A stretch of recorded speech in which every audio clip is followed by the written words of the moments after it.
c'est très difficile de sortir d'un réveil trop matinal quand on manque de sommeil.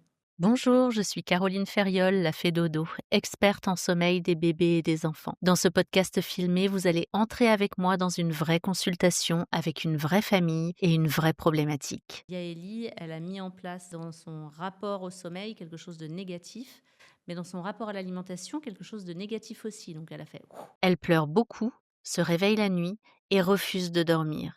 Tout changement dans la vie d'un enfant et même dans celle d'un adulte peut impacter le sommeil. Sa maman, Laurence, est épuisée par ses couchers interminables et ses insomnies.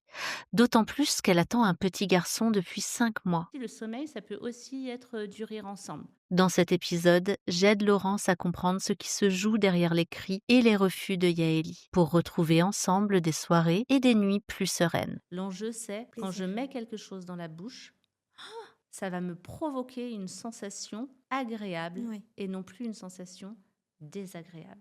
Si vous aussi, vous vivez des couchers éprouvants ou des nuits agitées, alors cet épisode est pour vous. Savez-vous qu'un bon matelas peut aussi aider bébé à faire ses nuits? Les professionnels de santé recommandent tous un matelas ferme et sain. Chez Cosme, dans notre atelier, nous créons des matelas 100% naturels, sans plastique ni produits chimiques, avec un soutien adapté pour accompagner la croissance de votre bébé. Et comme toute la famille mérite de bien dormir, nous fabriquons également de la literie pour les enfants et les parents. Rendez-vous sur cosme-literie.com pour en savoir plus. Bonjour Laurence. Bonjour Caroline. On se voit aujourd'hui pour parler du sommeil de Yaeli, qui a 18 mois. Exactement. Vous êtes vous-même enceinte, vous me disiez, Exactement. d'un petit garçon, Exactement. 5 mois de grossesse, et ça va bien. Et ça va bien. Vous sortez de chez le gynécologue. Exactement. Ok. On va parler du sommeil de Yaeli parce que là, par contre, ça va pas trop, voire pas du tout de ce que j'entendais. Et, vous êtes là épuisée physiquement, moralement. Ouais. Et on va essayer d'aller trouver le petit caillou là qui coince. Oui, qui coince. Juste avant de démarrer, c'est important de dire que cette consultation, elle est gratuite. Elle est sponsorisée par Cosme. Je ne sais pas si vous connaissez. Non. Alors, c'est un fabricant de matelas qui va faire des matelas naturels. On a le petit Cosme pour les enfants et Cosme pour les adultes. Moi, j'ai mon propre matelas qu'on a pris chez eux après des recherches interminables de la part de mon mari qui voulait le matelas très bien pour très bien dormir. On en a testé beaucoup avec des matières naturelles et de ce fait, on est allé à leur rencontre pour savoir s'ils faisaient des matelas pour les enfants, justement, pour pouvoir les tester parce que moi, dans le cadre de mon travail, j'aime bien recommander des produits adéquats et en l'occurrence, Cos me fait des super matelas pour enfants. Donc moi, je les recommande plus. On est sur des matériaux vraiment naturels, anti-acariens, avec une densité vraiment parfaite pour les bébés. C'est pour les lits à barreaux, hein, clairement. Vous avez aussi pour les lits enfants, simplement, et pour les lits adultes. Et vous avez différentes matières, différentes possibilités. Et ce que j'aime beaucoup dans leur travail, c'est qu'il va y avoir une approche du sommeil approfondie. À chaque fois que vous allez en magasin pour pouvoir rechercher votre produit, vous allez remplir tout un questionnaire en fonction de qui vous êtes. Est-ce que vous transpirez la nuit? Est-ce que vous faites de l'apnée du sommeil? Est-ce que vous dormez sur le dos, sur le ventre? Et du coup, on se rejoint beaucoup sur l'importance des stratégies de sommeil, de la position du sommeil. Et ce sont des vrais professionnels du sommeil avec un respect de la physiologie et de tout ce qui va se passer la nuit dans le corps pour dormir. Moi, je dors très, très bien sur leur matelas, d'ailleurs. Donc, merci à Cosme pour sponsoriser cet épisode où on va parler du coup du sommeil de Yaeli. Est-ce que vous pouvez, on va commencer par le fait que vous puissiez me raconter un petit peu, voilà, qu'est-ce qui se passe et puis moi, je vais vous poser des questions. Je raconte ce qui se passe dernièrement ou je fais un récap Plutôt dernièrement, mais D'accord. vous pouvez aussi rapidement dire ce qui s'est passé dans la vie. Et puis, depuis quand vous nous connaissez aussi? Depuis pas très très longtemps. Okay. Depuis pas très longtemps. Alors, je vais commencer par la fin, mais c'est pas grave. J'ai commencé à vous suivre sur Instagram et vous faisiez beaucoup de relations avec sommeil et alimentation. Et c'est pourquoi aujourd'hui je me suis orientée vers vous. Mais j'ai fait d'autres coachings avant. Ok. Mais j'ai lu votre livre en 2 soirs. Ah, lequel? Le bleu Le ou le bleu, rouge? Le le bleu. bleu. Ok. Et, En et 2 soirs? ouais. Chapeau, hein. En 2 nuits. En 2 nuits, ouais. En 2 nuits. Et c'est la première fois où tout est posé de façon très claire. J'ai lu beaucoup de bouquins. Je m'intéresse beaucoup aux problèmes de sommeil parce que c'est un problème que Yaeli a rencontré plusieurs fois dans sa vie. Et j'apprends toujours quelque chose. Là, c'est un livre bourré d'infos, bien expliqué, à plat. Si je pouvais surligner toutes les pages, je l'aurais fait. Donc franchement, Waouh. déjà de 1, j'adore. Merci, vous me mettez non, mais des frissons. vraiment. Et même en tant qu'approche pharmacien, parce que j'ai des jeunes mamans aussi qui ont des problèmes de... Vous êtes pharmacienne? Je suis pharmacienne, ouais. Ok. Et des fois, leur expliquer un petit truc comme ça qu'on a appris, Oui. je sais pas. C'était bien écrit, bien posé. Et vous faites un récap super. Donc ça, je suis très contente. Et donc, pour revenir brièvement sur le sommeil de Yaeli, on peut dire que très rapidement, elle a fait ses nuits grâce à l'emmaillotage. Ok.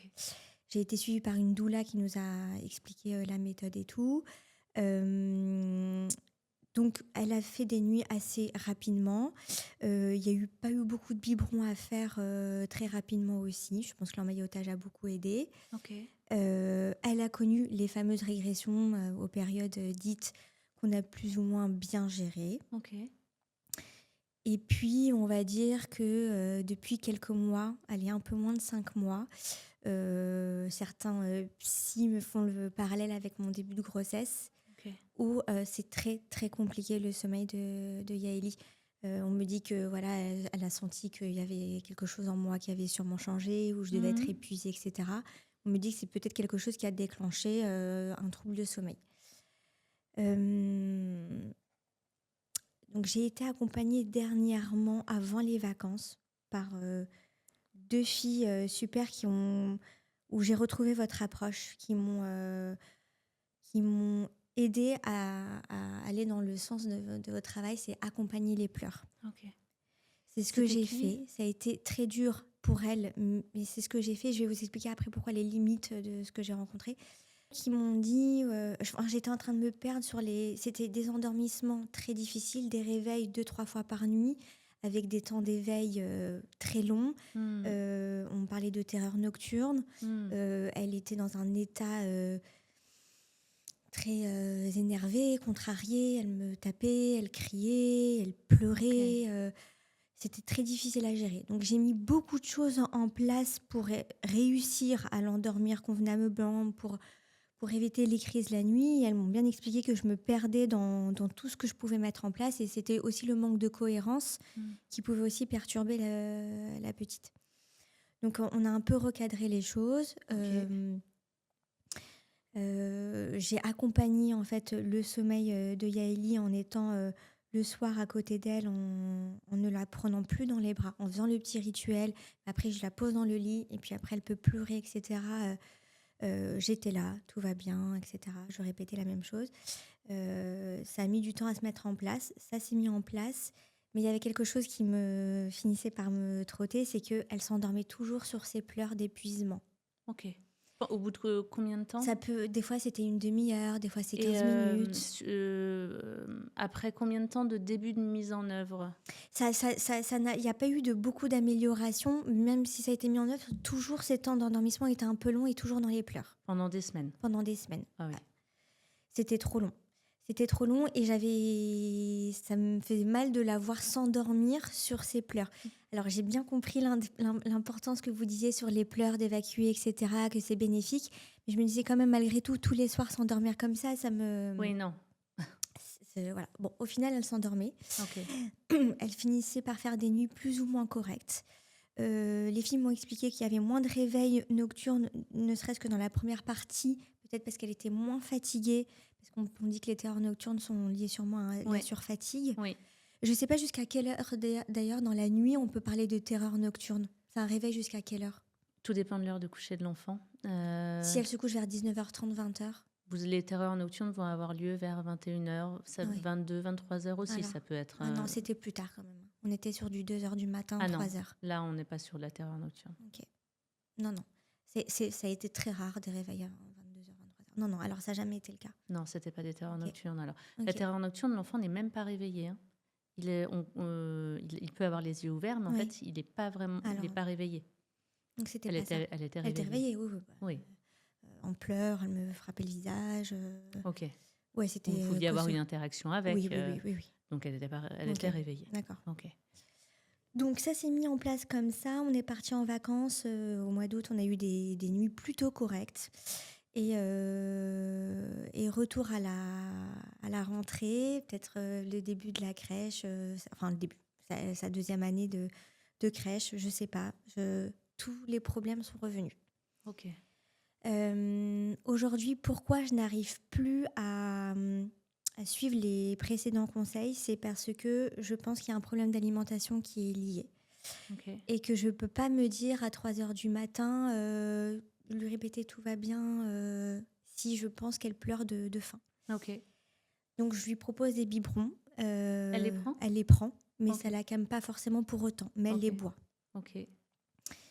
Et je m'interroge parce qu'elle est suivie depuis un moment pour ses troubles d'oralité. Oui. Et maintenant qu'elle est passée dans la section des moyens, elle mange un petit peu différemment que ce qu'on lui proposait donc dans la section des petits. Ok. Et le retour depuis 3 semaines, c'est qu'elle touche pratiquement pas son plat du midi. Ok. Mais c'est très dur aussi à la maison. Voilà, les repas sont très très difficiles. Ok.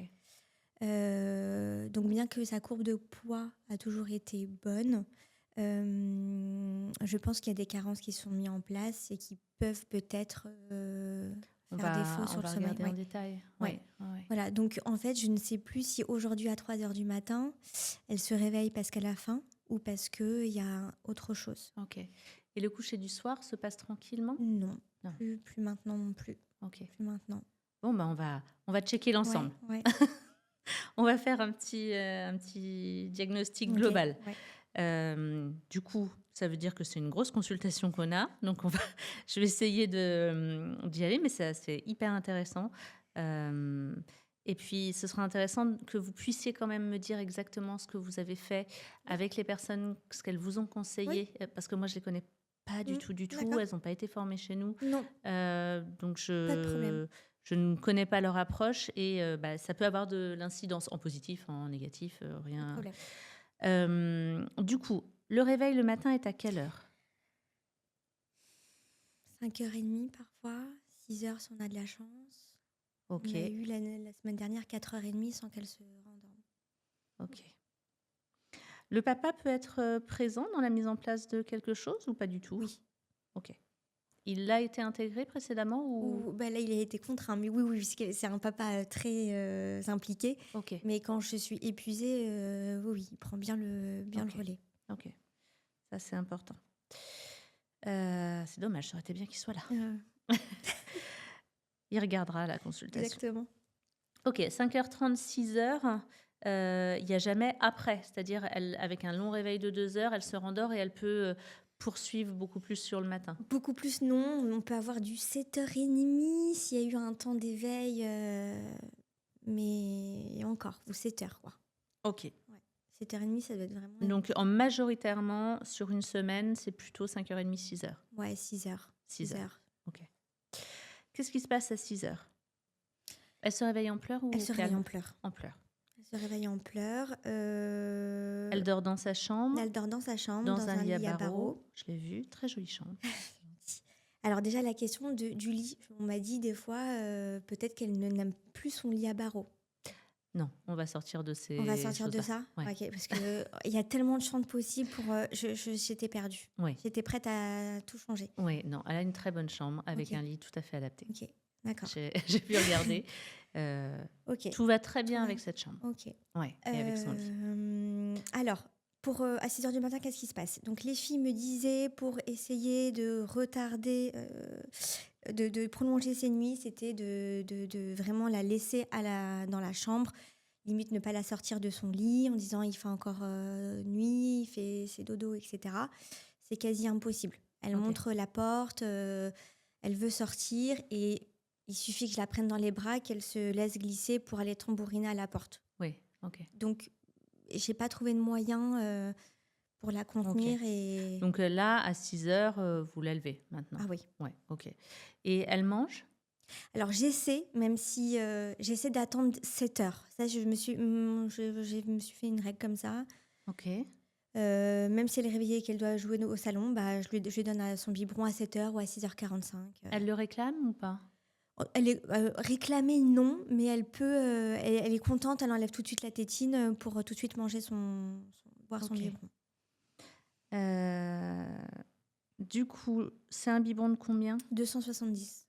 Ok. Elle le finit entièrement? En général, oui, pas tout le temps. Avec des céréales dedans? Non, jamais.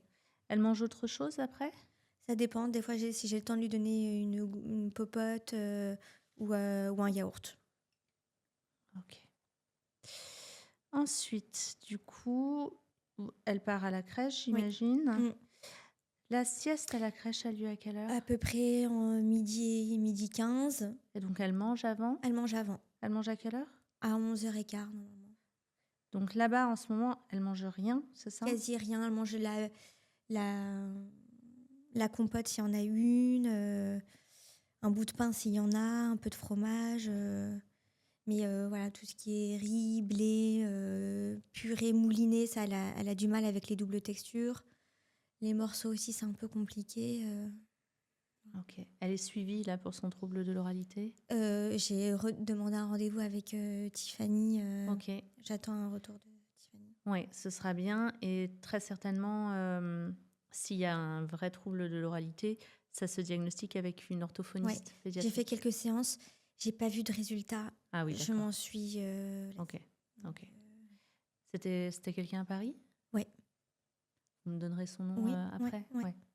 Ok. Donc, Midi 15. En général, bon là aujourd'hui elle a fait une petite sieste que d'1h30. Mais à la maison elle fait en général 2h, 2h15. Même à la crèche aussi ça arrive. 2h, 2h15 ou 1h30 à la crèche. Mm.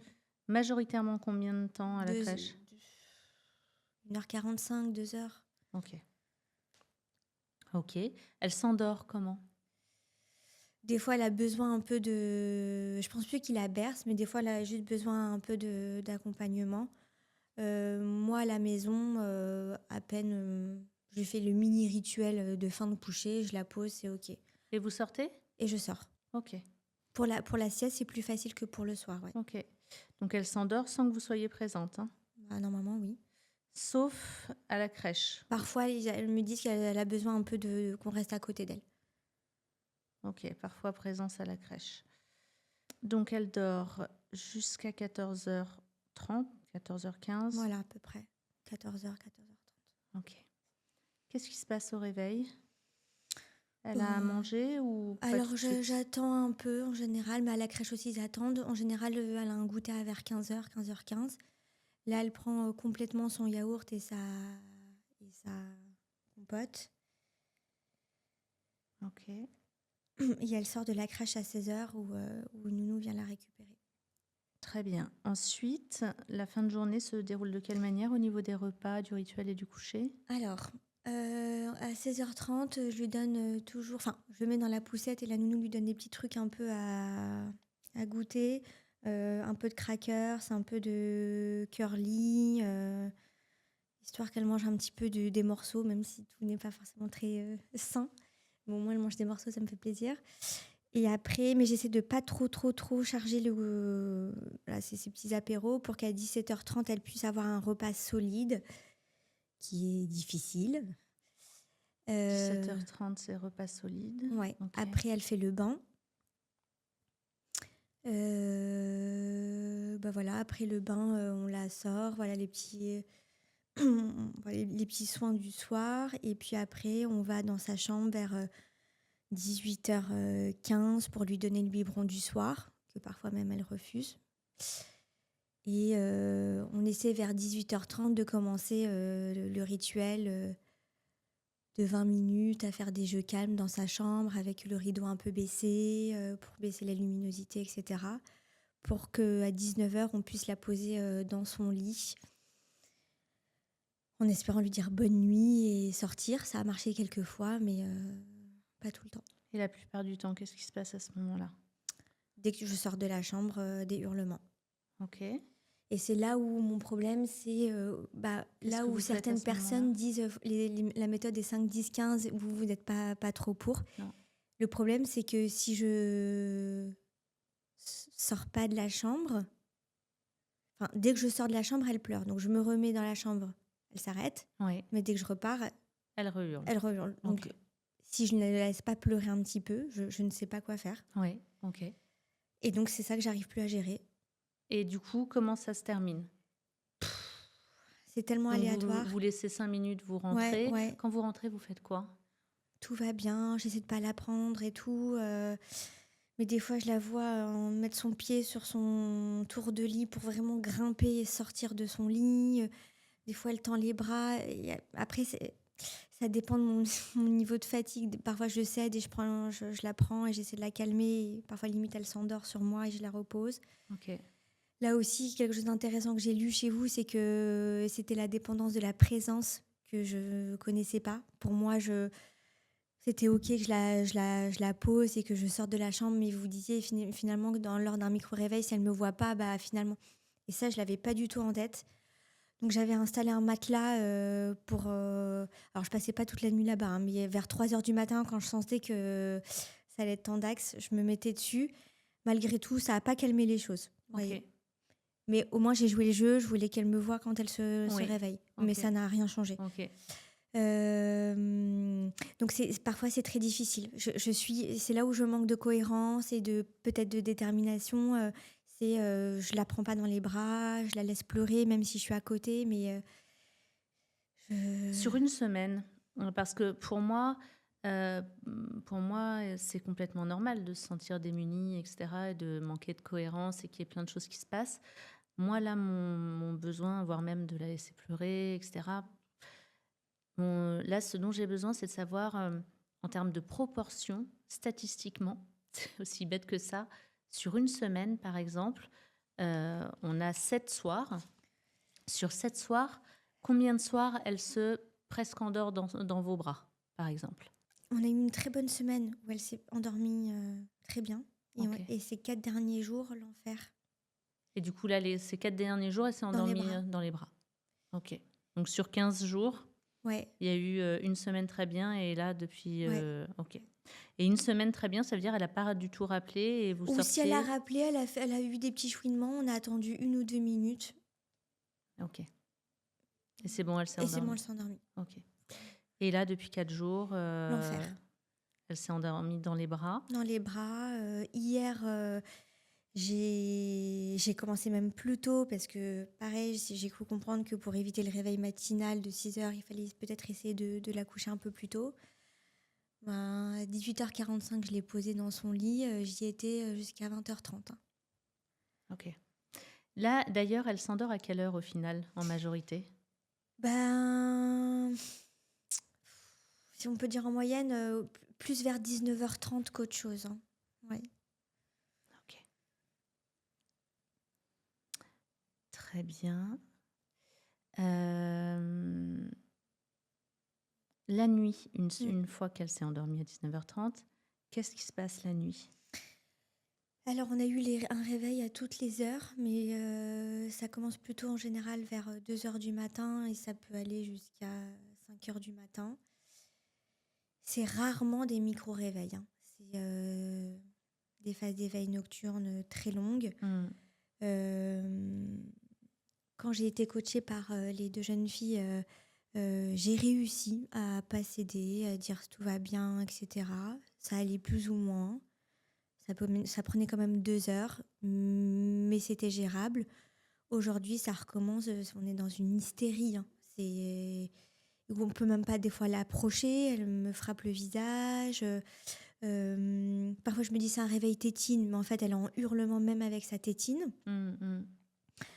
Et c'est là où je me dis peut-être qu'elle a faim. Donc, je dégaine le biberon alors qu'on me disait il ne faut pas le dégainer parce qu'on va récréer une accoutumance. Mais je ne sais plus où j'en suis. Donc, je le fais. Ça peut la calmer. Ça l'a rarement rendormie. Même si j'ai eu 2 jokers, ça l'a rarement rendormie. Et puis, j'attends. Et des fois, je cède et je sors de la chambre. Et elle court dans... Elle ne sait même plus quoi faire d'elle, en fait. Elle va dans le couloir. Elle se met à pleurer. Elle ne sait plus quoi faire. Elle veut être dans les bras, elle veut plus être dans les bras. Je pense qu'il faut jamais la sortir du lit. Je pense qu'une fois qu'elle est sortie du lit, elle est incontrôlable, mais on ne sait plus quoi faire. Je ne sais plus gérer. Comment il fait le papa dans ces cas-là? Ça dépend. Et il est comme moi, il est un peu démuni. On essaie vraiment de jouer le jeu au départ, de ne pas la prendre, de la rassurer, tout va bien. On prend le temps, des fois c'est des demi-heures à l'entendre vraiment hurler. Et vous restez à côté d'elle? On reste à côté d'elle. Ok. Ouais. Il y a une fois, je pense qu'au bout d'1 heure et demie, il est sorti, il a dit j'en ai marre, il a fermé la porte. Elle a crié 5 minutes et puis elle a fini par s'endormir. Mais c'est chaque jour, chaque nuit est une surprise et même nous, voilà, on ne sait pas comment on va la gérer, comment on l'aborde et qu'est-ce qui va marcher. Le suivi que vous avez fait avec les 2 personnes, ça a duré combien de temps? C'était sur 3 semaines où tous les jours, je devais faire un compte-rendu donc, sur WhatsApp et tout. C'était super. Quand j'avais des moments difficiles, elle me disait « Tenez, tiens bon » et j'y arrivais, ça me donnait de la force. Grâce à ça, les 2 semaines de vacances du mois d'août, elles étaient c'était plutôt bien passé. Et je me suis dit, ça va, je sais maintenant gérer les crises de la petite. Et en fait, je suis de nouveau dépassée. Vous les avez pas recontactées? Je les ai pas recontactées. Pourquoi? Bien qu'elles étaient franchement super. Parce qu'il y a eu ce problème d'alimentation qui commence vraiment à me turlupiner. Et je sais pas, en vous lisant, en vous regardant, en proposant des choses avec une nutritionniste, pour moi, il était naturel de venir vous voir. Ok. Du coup, vous avez pris rendez-vous avec Tiffany, c'est ça, vous disiez? Oui. Moi, là, dans tout ça, je vois beaucoup de choses. On va regarder l'alimentation, hein, évidemment. On va aller checker l'alimentation. Je vois que y a une vraie problématique, en effet, de refus alimentaire qui sera regardée avec Tiffany de toute façon. Je vois qu'avec une approche comportementale, il y a eu du mieux. Donc, il y a forcément aussi quelque chose qui s'est joué dans cette approche comportementale et qui se joue aussi. J'entends que du coup, là, comme c'est reparti à zéro, vous vous sentez démunis tous les deux et elle finit dans les bras à s'endormir, etc. Moi, je vois un manque de sommeil général pour elle. Rien qu'en termes de rythme, en se réveillant parfois 4h30, 5h30, 6h, ça fait qu'on a une enfant qui pourrait être prête à s'endormir à 18h plutôt que 18h45. Et du coup, là où actuellement vous lui donnez un apéro, donc ça, on oublie. C'est le moment de manger en fait. Alors l'apéro, c'est à 16h15 quand elle est au parc avec la nounou. Et en fait, ce serait plutôt l'heure du repas, parce qu'elle prend son vrai goûter à 3h15. Parfois, je ne sais pas si ces refus alimentaires sont liés à un mauvais timing et peut-être qu'elle n'a pas faim. Je ne sais jamais. En réalité, elle a un rythme quand même aujourd'hui relativement décalé. Parce que pour un enfant qui se réveille là, tout son rythme, il est destiné à un enfant qui se réveille à 7h30. Mais elle se réveille à 6h. Et donc, tout son rythme alimentaire, il est décorrélé de son réveil.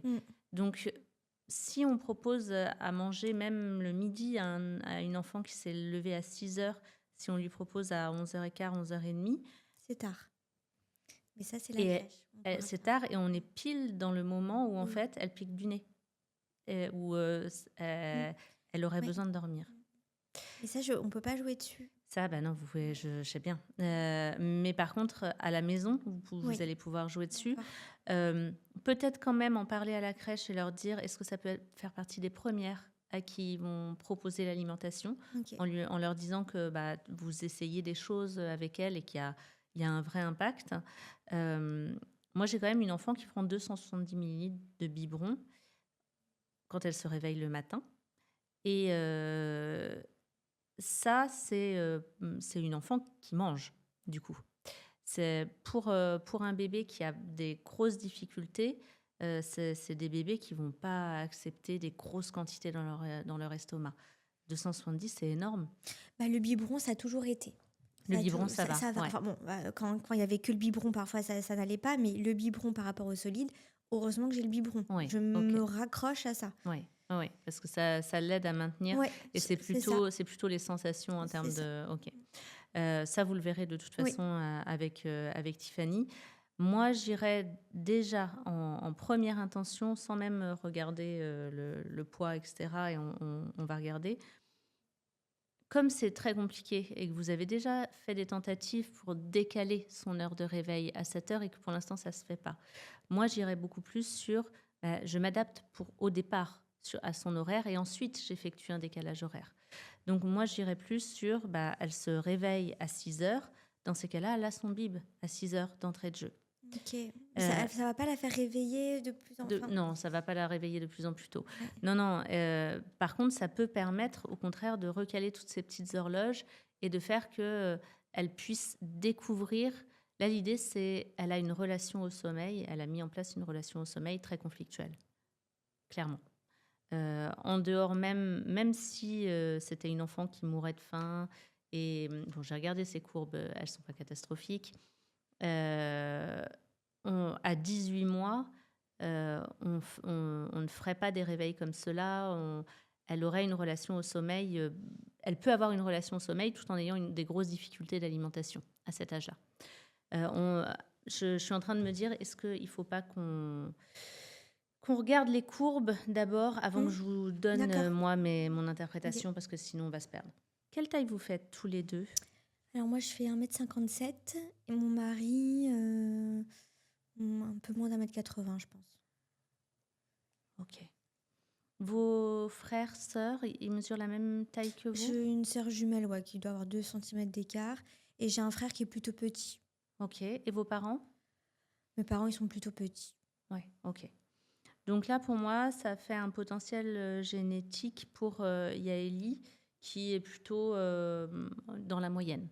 En gros, au niveau du 50e percentile. On a un bébé, du coup, si on regarde son périmètre crânien, qui est né entre le 10e, au niveau du périmètre crânien, entre le 10e et le 25e percentile, qui rapidement a fait un rattrapage au 50e percentile, qui pour moi est justement le lieu de son...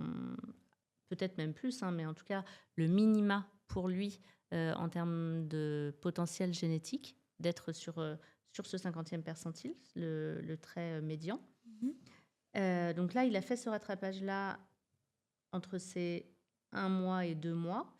Et puis, entre ces 1 mois et 2 mois et ces 3 mois, je ne sais pas ce qui s'est passé, mais il n'a pas réussi à continuer. Il y a eu une baisse, il y a eu une perte, et là, il a perdu 1 percentile. Et il a continué à perdre des percentiles jusqu'à ces 7 mois, où là, il a perdu 2 percentiles en périmètre crânien. Donc ça, c'est assez important, pour le coup, de perdre 2 percentiles en périmètre crânien.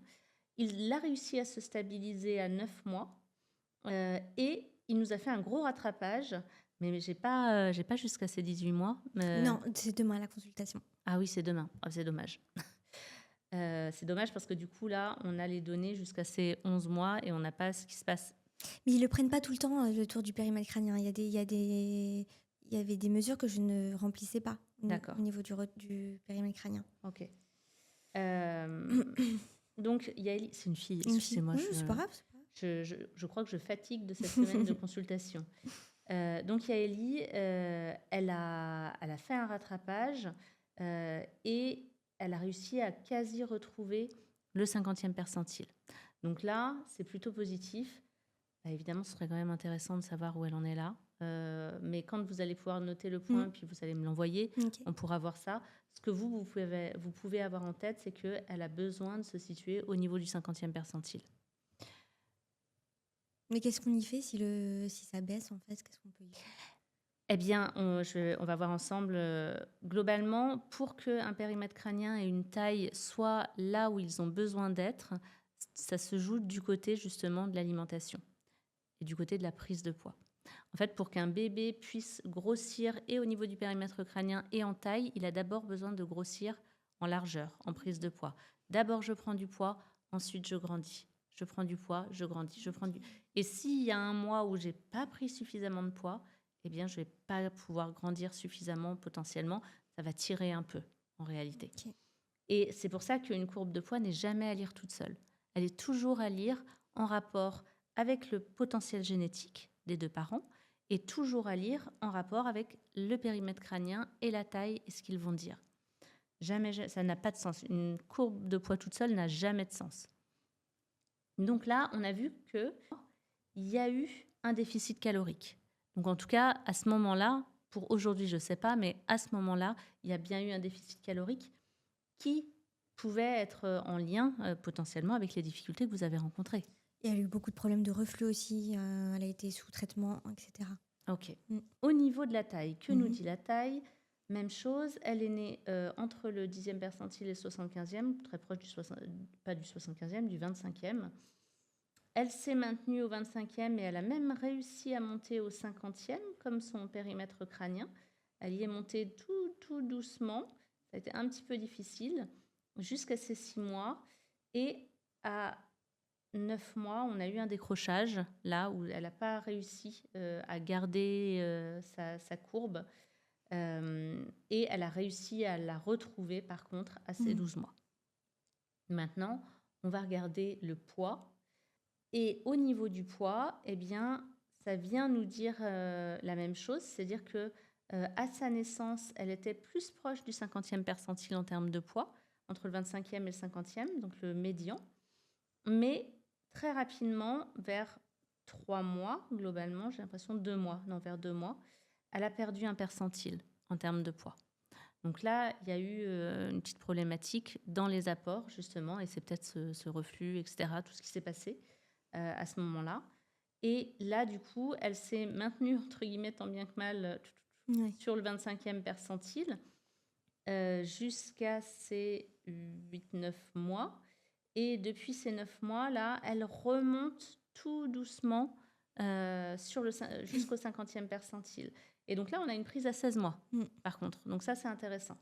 On n'a pas celle des 18, mais on a une prise à 16 mois, ce qui, du coup, est aidant et ce qui, je pense, fait que au niveau de la taille, on a une remontée. Au niveau du périmètre crânien, on a une remontée aussi. Et donc là, pour moi, en termes de poids, en tout cas, et de prise alimentaire, elle réussit à pouvoir prendre ce qu'il faut. Peut-être qu'il lui faut plus. C'est-à-dire que là, pour l'instant, on a une vue sur une enfant qui n'a jamais dépassé le 50e percentile, mais de toute façon, elle ne pouvait pas le dépasser puisque le poids était trop bas. Potentiellement, peut-être qu'en fait, elle a besoin d'être plus haut et elle a même besoin, du coup, en taille, de suivre une courbe qui n'est pas celle du 50e, mais celle du 75e. Je ne pense pas que ce soit plus haut au vu de vos mensurations respectives, mais on ne sait jamais. Elle a peut-être beaucoup pris du papa. Elle est peut-être destinée à être une grande jeune fille. Et dans ces cas-là, ça peut tirer fort pour elle. Mais là, pour l'instant, en tout cas, elle se maintient. Après, est-ce que dans ces apports, on va avoir les quantités minimum dont elle a besoin pour un bon sommeil, pour sécréter de la mélatonine à travers la production de sérotonine? Et ça se joue dans le lait pédiatrique. Et donc, pour moi, si le lait, c'est ce sur quoi elle a eu le plus d'appétence et ce qui a été le plus simple jusqu'à ses 18 mois, là, dans ces cas-là, je pense qu'elle l'a. Ça va. Donc, du côté de l'alimentation, moi, j'aurais tendance à être plutôt rassurée et rassurante vis-à-vis des problématiques de sommeil. Ok. Par contre, je pense que pour aider aux troubles, il faut être bien suivi par quelqu'un pour ça, et aussi réussir à lui permettre d'avoir des repas plus en lien avec sa fatigue et qu'il n'arrive pas au moment où elle est complètement épuisée, ce qui va être d'autant plus difficile de pouvoir lâcher prise et s'autoriser à aller vers des aliments qui lui font peur potentiellement et avec lesquels c'est un petit peu difficile au niveau de l'oralité. Okay. Maintenant qu'on a vu ça, mais ça reste, je dis là pour moi c'est rassurant, mais ça reste à regarder, on est d'accord, et à surveiller parce que vous aviez la bonne intuition. Elle était jusqu'à là maintenant, on n'a pas la prise des 18 mois, elle était trop basse dans ses courbes. Il y avait bien une origine du côté de l'alimentation sur les difficultés. Ça, par contre, moi, je suis d'accord. Mais à l'heure actuelle, et d'autant plus à son âge, Pour moi, c'est maintenant beaucoup plus le sommeil Ok. et le manque de sommeil qui vont avoir un impact Ok. sur sa capacité à s'alimenter correctement. Ok. On inverse On les choses. inverse. Donc là, moi, j'aurais tendance à vous conseiller de lui donner son biberon dès 6 heures le matin, dès qu'elle se réveille. D'accord. Pas avant 6 heures, mais à Ouais. 6 heures, Ok. pour qu'on essaye de coller un petit peu plus à son rythme actuel, sans pour autant rester sur ce rythme de 6h, 18h. Ouais. Non. Un 7h, 7h, ça serait magnifique. Oui. Sachant qu'on va avoir le changement d'heure bientôt et que le changement d'heure, il ne va pas dans votre sens. Il va dans le sens d'un... Quand elle se réveillera à 6h, il sera 5h pour vous. Magnifique. Donc là, il y aura un décalage à faire de 2 heures. Mais c'est plus facile à faire un décalage de 2 heures qu'un décalage d'1 heure, en réalité. C'est bizarre à dire, hein, mais un petit décalage peut être plus difficile à faire qu'un gros décalage. Par contre, pour l'instant, c'est très compliqué de faire des décalages horaires quand il y a un manque de sommeil et quand il y a une expérience de sommeil qui n'est pas positive. Donc moi, j'aurais tendance à plutôt profiter avant le passage et le changement d'heure, là, mais qui arrive Qui arrive à grands pas. à grands pas. C'est fin octobre, je crois, mi-octobre. Il nous reste encore au moins 2 semaines pour se caler là-dessus. Moi, j'aurais tendance à... On se fixe sur quelque chose qui lui permette de retrouver une expérience de sommeil plus positive et retrouver du sommeil, surtout. Parce qu'elle ne peut pas se décaler. Et en effet, vous l'avez vu dans ce que je dis, c'est très difficile de sortir d'un réveil trop matinal quand on manque de sommeil. Donc là, l'idée, ce serait plutôt de lui redonner du sommeil pour sortir de ce réveil trop matinal. Et vous avez testé avec un coucher à 18h45, mais c'est déjà trop tard. 18h45, ça veut dire qu'elle se réveillerait à 6h45. Et en plus, avec sa fatigue excessive, là, pour moi, il faut aller dans le sens de je te propose de te coucher bien avant, au moment où le train de sommeil il passe, au moment où c'est propice. Et là où il passe, c'est au moment où elle s'est réveillée. Donc, si elle s'est réveillée même à 5h30, c'est 17h30, l'heure où le train de sommeil il vient. C'est ce qui peut être compliqué, et c'est pas pour autant que je vous dis qu'il va falloir la coucher à 17h30 ou à 18h pendant tous les mois à venir, mais ne serait-ce qu'une semaine ou 2 pour réapaiser les choses, en fait, qu'elle retrouve du sommeil et un rythme. Ça, par contre, ça peut vraiment changer beaucoup de choses. Et ensuite, on effectue un décalage horaire, et peut-être même un décalage horaire un peu brutal de 2 heures. Comme ça, on n'est pas en train de pinailler, et là où elle, ça va faire des changements qui ne sont pas... significatifs. Voilà, tout à fait. Donc, pour ce faire, moi, j'aurais tendance à ne pas attendre 7 heures pour qu'elle boive son biberon. Dans le biberon, vous pouvez mettre des céréales, si elle l'accepte. Non. Ouais. Même une seule cuillère. Il faut que je réessaye. Ouais, il faut réessayer. Surtout avec les enfants. J'ai eu une fille comme la vôtre. Oui, ça se solutionne, en tout cas. C'est pour ça que pour moi, c'est vraiment important, là, que vous fassiez le rendez-vous avec Tiffany et de me faire le retour et qu'on fasse le suivi autour de tout ça. Parce que là, évidemment, avec la situation qui est très compliquée, une seule consultation, ça ne suffit pas. Bien sûr. Il va nous falloir... et il va falloir un suivi autour de ça pour vraiment retrouver un apaisement global pour elle. Et moi, je vais être intéressée par ce que va vous proposer Tiffany, mais au niveau de l'alimentation, il y a tout ce qui se travaille avec la diète pédiatrique et il y a des choses au niveau comportemental qui peuvent avoir une influence aussi, où là, moi, je vais pouvoir vous donner des billes s'il faut. L'idée, là, c'est que Yaeli, elle a mis en place... Dans sa tête et dans son rapport au sommeil, quelque chose de négatif, mais dans son rapport à l'alimentation, quelque chose de négatif aussi. Donc, elle a fait... Pour les deux, c'est négatif. Et donc, je n'en veux pas et c'est difficile pour moi. Là, ce qu'on va essayer de faire, c'est de remettre vraiment du plaisir et du positif en lien avec l'alimentation et avec le sommeil. Et pour moi, là, on va voir ce que vous propose Tiffany, mais je pourrais avoir des choses à vous proposer pour remettre vraiment une expérience positive vis-à-vis de l'alimentation. Heureusement, on en sort de ce type de choses. Et c'est important d'en sortir. C'est très long. Oui, c'est très long. Moi, ça a duré 3 ans. 4 ans même, 4 ans. Mais j'avais pas les connaissances que j'ai aujourd'hui. Bien sûr. C'est pesant. Oui, oui, complètement. Parce que c'est 4 repas par Oui, jour. ça revient vite. Oui, plus le sommeil, Ouais. bien sûr, c'est éreintant. Ça peut même, enfin, ça s'apparente à un cauchemar. Ah oh là là, on y est presque. Oui. Mm. Et avec un second bébé qui arrive. C'est plus ça qui me stresse. Je me vois pas accoucher et Gérer ça aussi. gérer ça aussi en plus. Ouais. J'ai cette urgence. Oui. Et puis même physiquement, j'y arrive plus. Donc, Et c'est normal. C'est normal. Il y a quelque chose à rétablir, même pour Yaeli, là. Elle a...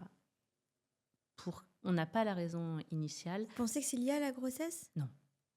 Non, pour moi, c'est pas lié à votre grossesse. Alors, à ces âges-là, je ne dis pas que la grossesse n'est pas un changement dans sa vie. Bien sûr, c'est un changement dans sa vie. Ça, il n'y a pas de...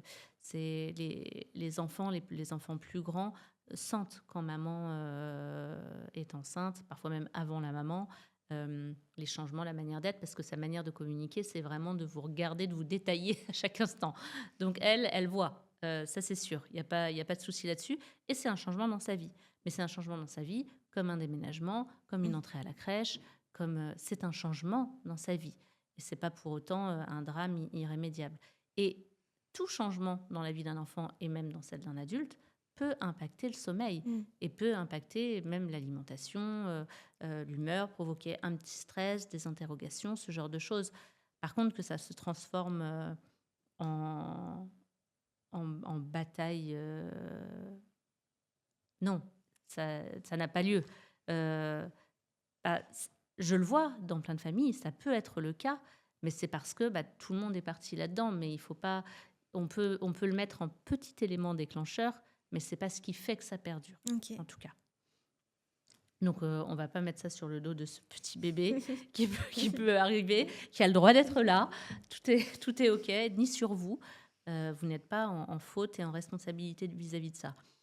Par contre, c'est sûr que Yaeli, elle a, dans sa relation, peut-être dans sa relation même avec vous, il y a quelque chose qu'elle essaye de dire à travers le sommeil, à travers l'alimentation. Après, elle le fait, du coup, c'est tellement ancré qu'elle le fait même à la crèche.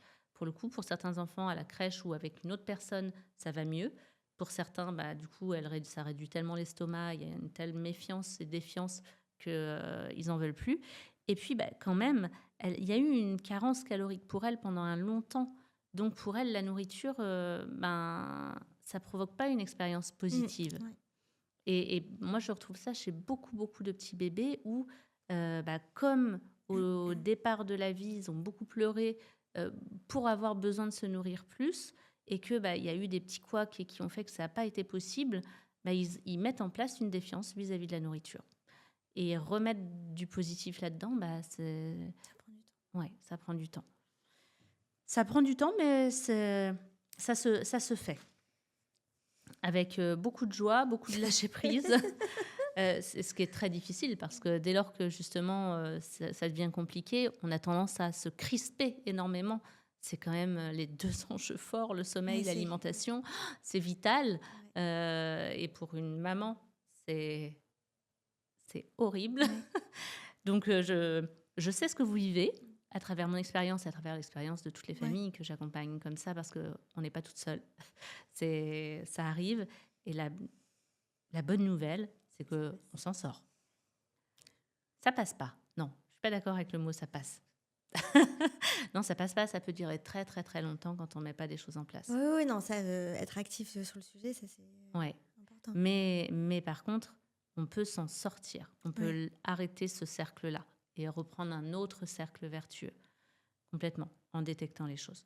Donc, pour l'alimentation, vous verrez ça d'abord avec Tiffany. Et de toute façon, pour moi, là, il n'y a pas de levier particulier, si ce n'est celui de réintégrer l'alimentation plus à des moments de moindre fatigue pour elle.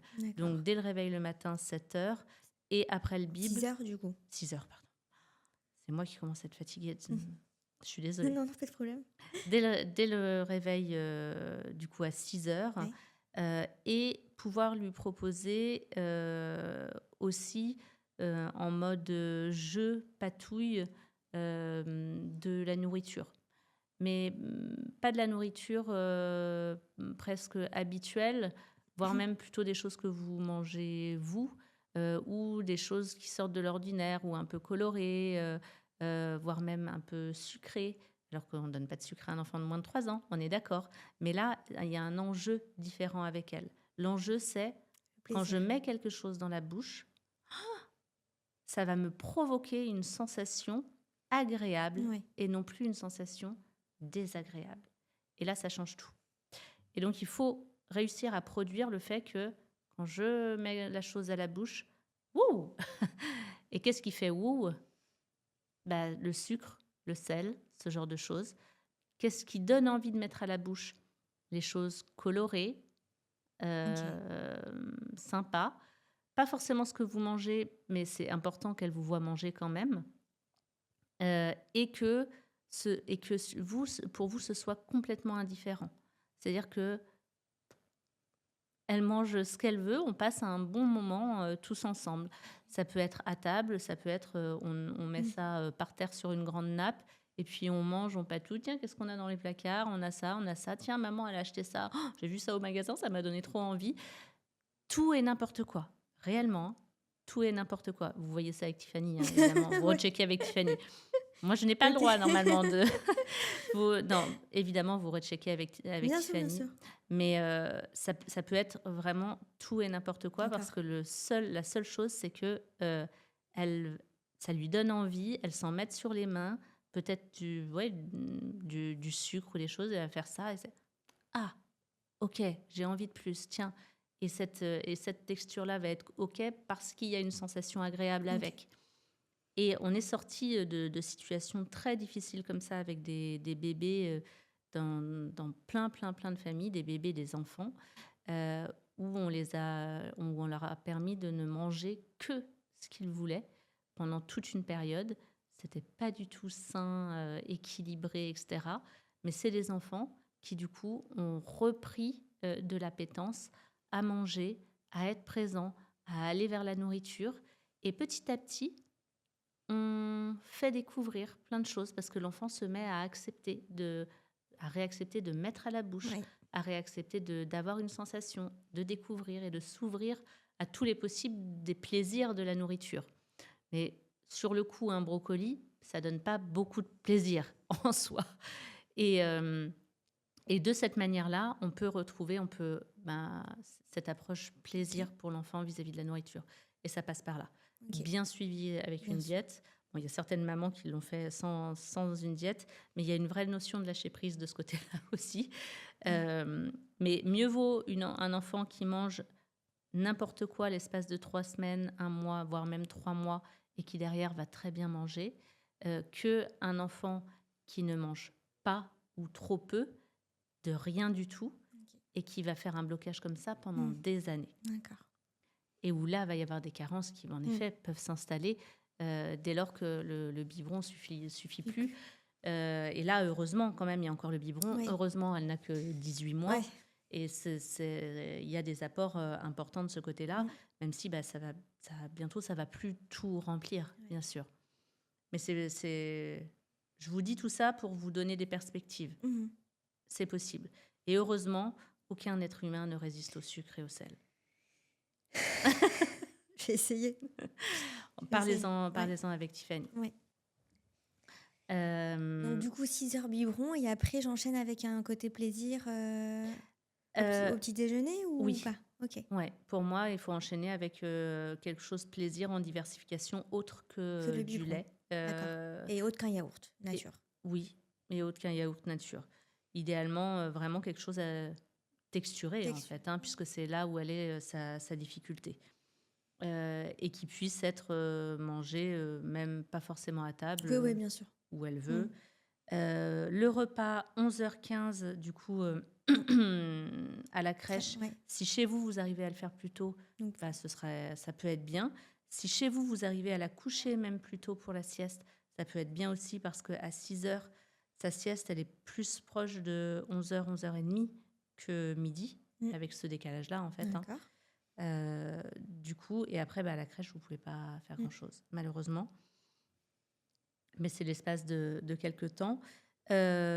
Pour moi, le goûter, du coup, il se fait au plus proche de son réveil, de la sieste. Ouais, mais ça, à la Pareil. crèche, compliqué. C'est ça. Mais par contre, quand elle est avec vous, D'accord. elle se réveille de la sieste, vous pouvez proposer le goûter. Ok. Et au goûter, on remet on remet un gros biberon. C'est au goûter qu'on le met, pas le soir avant d'aller dormir? Aussi, aussi. Bah, parfois, elle n'arrive pas à prendre les 3, hein. Ah, ok. Ça dépend. Si c'est possible, moi, dans un biberon, alors à la place du yaourt, ce sera toujours mieux. Un bib sera toujours mieux qu'un yaourt Ok. en comparaison. comparaison. Donc, si elle mange un yaourt, mieux vaut qu'elle prenne un bib, Ok. si c'est possible. Après, l'idéal, c'est même le lait pédiatrique en mode bouillie, Ouais. ce genre de choses. Mais si elle n'aime pas, faites-le sous forme de bib. Ok. Moi, je supprimerais cet apéro-là qui n'a aucun intérêt, ni d'un point de vue nutritif. Alors, mis à part le plaisir, parce que Ouais. si elle les mange. Ouais. Mais dans ces cas-là, si c'est plaisir, il faut que ce soit repas, en fait. C'est le lieu du repas. C'est pas un apéro. Donc, c'est pas au parc en train de jouer. Oui, sauf si c'est obligatoirement là et que c'est pas possible ailleurs. Ah, si. Mais si c'est possible à la maison en guise de repas, oui. Et du coup, si on la couche plus à 6 heures, là, oui, le repas, il faudrait le faire vers 17h maximum. 16h30, 17h, c'est très bien. Même si elle a pris le goûter à 15h15 à la crèche. Oui, tout à fait. Elle aura faim? Elle les mange, les curly et les crackers. Oui. Mais ça va être ça son repas. Non, alors l'idéal, ce serait de proposer la même chose que vous faites en repas diversifié. Après, elle mange pas, elle fait ce qu'elle veut. Ok. Et derrière, vous pouvez proposer des choses plaisir aussi, Ok. puisque c'est des choses qu'elle mange Mm. de toute façon Oui, actuellement, oui. en fait. Et qui sont des choses sucrées et qu'on pourrait considérer comme inadaptées. Mais voyez Oui. ça aussi avec Tiffany. Mais pour Ok. moi, la combinaison des deux choses, des deux repas à 16h30 et 17h30, de toute façon, là, il y en a une qui pourrit l'autre. Ouais. Et de toute façon, la deuxième, c'est au moment où elle est super fatiguée. Ok. Donc, pour elle, c'est pas adapté. Et là, par contre, l'idéal, ce serait de pouvoir démarrer le bain 30 minutes avant le coucher. Donc, le bain, moi, je vous le... Alors, 17h30? non, C'est un oui, peu tard. ça peut être... parce que là, actuellement, si vous le mettez encore, le bain dans le rituel. Il est Oui, dans le rituel oui, à l'heure oui. actuelle. OK.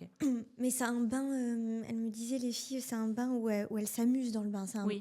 C'est pas un bain relaxant, hein. Non, mais il n'y a pas de problème. Donc, elle me disait qu'il faut que ça soit pas trop tard avant le coucher pour qu'on baisse un peu en pression, que ça soit pas...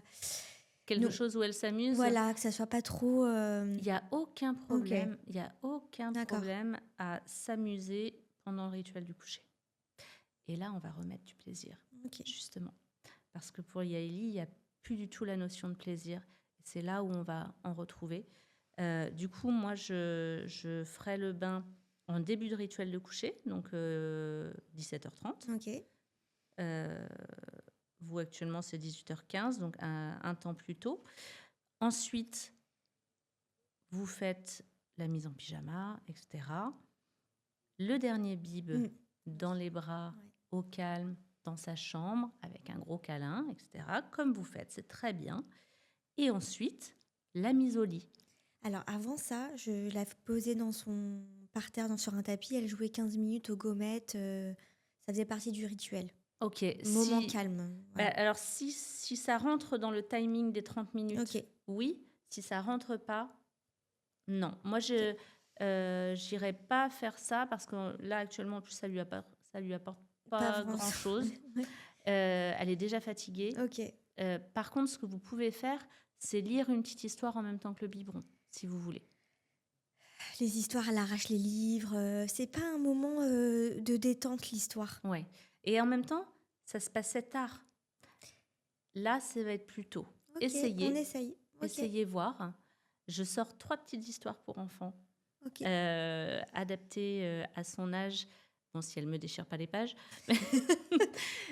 qui sortent là le 22 octobre et qui sont en lien avec différentes problématiques de sommeil. Dedans, vous avez des méditations audio et l'histoire, elle peut même être entendue en audio aussi.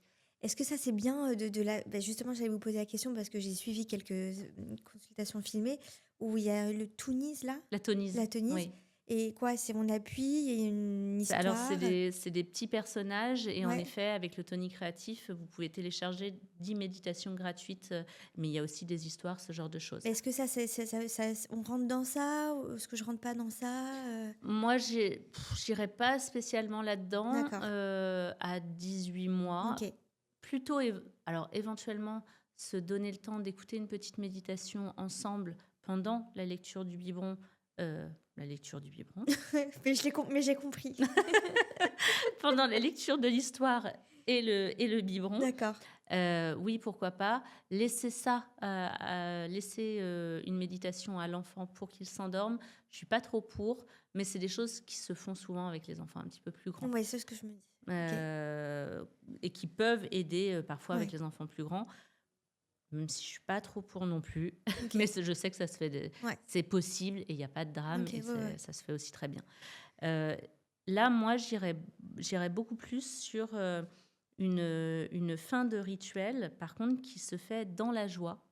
C'est-à-dire que on a lu l'histoire ensemble, on a bu le biberon, et là, l'idée, vous allez avoir un gros défi, c'est que moi, je veux que votre fille Rigole. rigole au moment de la mise au lit. Vous l'avez testé, ça? Non, mais depuis 2 jours, je lui fais des petits trucs avec les doigts, bisous magiques et cetera. Elle est très contente, elle sourit derrière sa tétine et tout.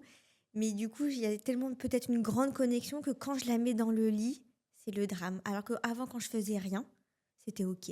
Ok. Alors, dans ces cas-là, l'idée, c'est que ça se poursuive dans le lit. Il faut que dans le OK. lit, ça se poursuive. OK. Quitte à faire des petites chatouilles. Prenez un temps où, quand elle est dans le D'accord. lit, on prend Ouais, du OK. plaisir Ouais, oui. à être ensemble dans ce moment dans le lit et que vraiment, on rit ensemble.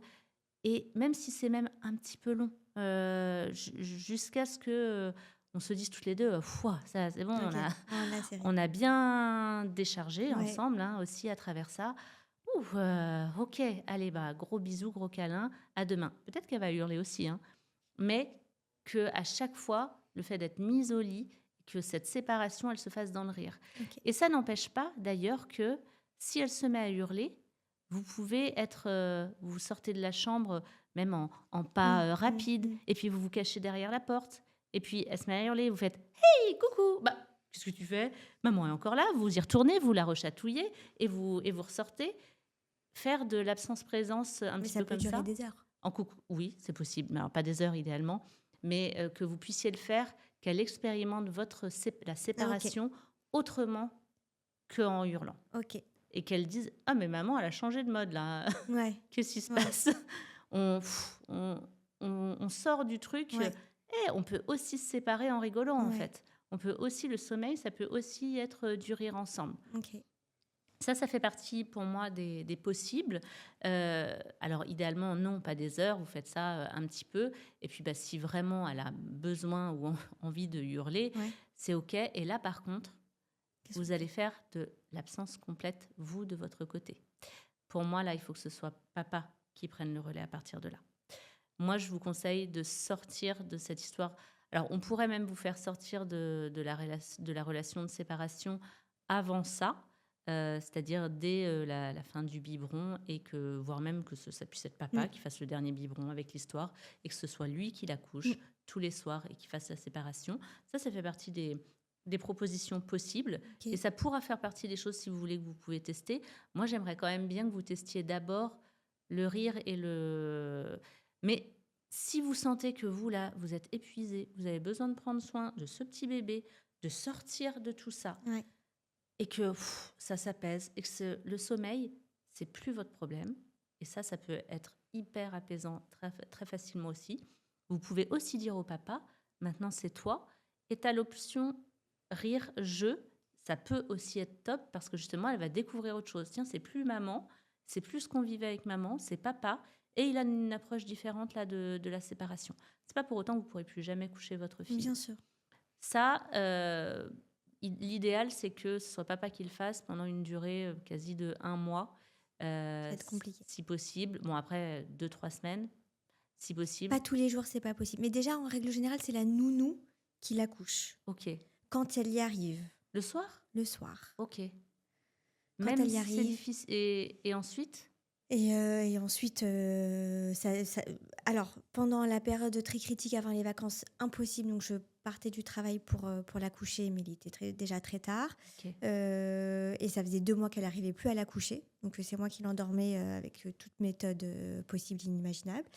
On a eu le petit coaching, ça s'est réglé. Et là, jusqu'à maintenant, la nounou, elle y arrive plus ou moins, mais des fois il y a les bras, enfin tous les Oui. moyens. Ok. Mais normalement, du lundi au jeudi, c'est la nounou. Ok. J'essaye que ça soit la nounou, même si moi je travaille pas, et j'essaie de ne pas rentrer dans cette relation de séparation un minimum. Ok. Et le papa, il essaie de faire aussi quand il peut, mais il pourra pas faire tous les jours sur Oui. 3 semaines, ce n'est pas possible. On Oui. travaille tous les deux très tard. Non, dans ces cas-là, il faut transmettre ça à la À la nounou. nounou, ouais, bien sûr. Oui, complètement. Ouais. Et lui dire en effet que l'idéal, c'est de re-rentrer dans quelque chose de très cohérent. Hein. Ouais. Euh, C'est ça le plus dur, c'est transmettre et que ça soit bien appliqué. oui, complètement. Mais là, c'est sûr que si vous re-rentrez dans quelque chose vis-à-vis des bras, oui, ça va être à nouveau très difficile. Obligatoirement, elle va se ressentir à nouveau perdue. Ouais. Elle redémarre la crèche. Il y a des changements. Vous êtes enceinte, etc. Tout ça, c'est des changements importants pour elle. Dans des périodes comme celle-ci, elle a besoin de retrouver du cadre et du sommeil. Et après, quand elle est couchée relativement tard vis-à-vis de son heure de réveil, elle arrive aussi très fatiguée. Ah oui. Le sommeil et le fait d'arriver au sommeil très fatigué, ça entraîne le fait d'être Oui. encore plus pas bien, en Oui. fait, et que ce soit encore plus difficile. Donc rien que les changements d'horaire là, remettre du positif et de la joie aussi, qui peut changer dans l'attitude des gens qui vont la coucher, que ce soit vous, papa ou la nounou, et de remettre une pleine cohérence, ça peut changer beaucoup, beaucoup de choses. Et là aussi, de vous rassurer vis-à-vis des bibes de nuit et de l'alimentation, puisque vous vous posez pas mal de Ouais. questions sur plein de choses. Mm. Pour moi, là, il n'y a pas lieu D'accord. qu'il y ait un bib la nuit. Ok. S'il doit y avoir un bib supplémentaire, ce qui peut être possible, il se fait plutôt au niveau du goûter. Mais là, pas de bib supplémentaire. Ok. Si elle prend 270 le matin, 270 le soir, on est au minima pour son âge. Après, comme elle ne mange pas beaucoup à côté, l'idéal, c'est d'en avoir éventuellement un troisième au moment du goûter. Voire même, elle pourrait en avoir un quatrième à midi, mais elle ne peut pas avec Et avec du la coup, crèche. faire un coucher aussi tôt alors qu'elle se couchait tard, enfin faire un gap comme ça où j'y vais crescendo. Non, directement. Oui, vous pouvez faire le gap sans problème. Elle est fatiguée. Pour moi, il n'y a pas du tout de souci. Et là, l'idée aussi, ça va être d'être hyper clair dans votre posture. Vous le savez, je ne suis pas fan de l'approche du 5-10-15, mais je ne suis pas en train de diaboliser ce genre de choses non plus. C'est hyper important de faire en fonction de la famille et de ce qui se passe. Et là, pour Yaeli, il y a un vrai micmac, séparation, ça dure, etc. Là, elle a besoin, et vous, du coup, vous êtes tous hyper insécurisés et dans le doute. Là, elle a besoin d'avoir des adultes en face d'elle qui savent exactement ce qu'ils font, où ils vont. Et comme c'est hyper clair, quand c'est le soir, c'est le moment de se coucher, c'est la nuit. Et la nuit, tout le monde dort. Point. Il ne se passe rien d'autre. Il n'y a pas de sortie de lit, il n'y a pas de biberon, il n'y a pas de quoi que ce soit. La nuit, on dort. Et en effet, là, vous êtes resté plein de fois, des heures et des heures à ses côtés. Et à ces âges-là, ça crée beaucoup d'interactions. Et le parent, vis-à-vis d'un enfant de 18 mois, c'est pas pareil qu'avec un petit de 3 mois, 5 mois. Pour eux, c'est comme si vous lui mettiez Disneyland à côté de son lit, quoi. Donc, c'est sûr qu'à 2 heures du matin, si papa ou maman reste à côté d'elle, c'est Disneyland. Même si Disneyland a l'air super fâché et que moi aussi je suis super fâchée, c'est une version de Disneyland pas très sympa en soi, je peux rester réveillée toute la nuit. Ça, c'est clair. À ces âges-là, l'absence va au contraire indiquer clairement les intentions et aussi éviter l'envie d'interaction absolue et le maintien en éveil, clairement. Donc là, pour moi, elle est couchée, on met une expérience positive, on rigole avec elle dans le lit, on fait un peu de coucou caché quand on se dit au revoir, mais non, ça dure 5 minutes. L'idée, 10 minutes maximum. Et il y a un moment où vous dites, bonne nuit ma chérie, à demain. Et on ferme la porte. Et là, oui, peut-être qu'elle sera très en colère, mais moi, je ne vais plus vous encourager à être dans la chambre, Ok, à ses côtés, d'accord. pendant des heures, C'est ça que je voulais savoir. pendant sa colère, etc.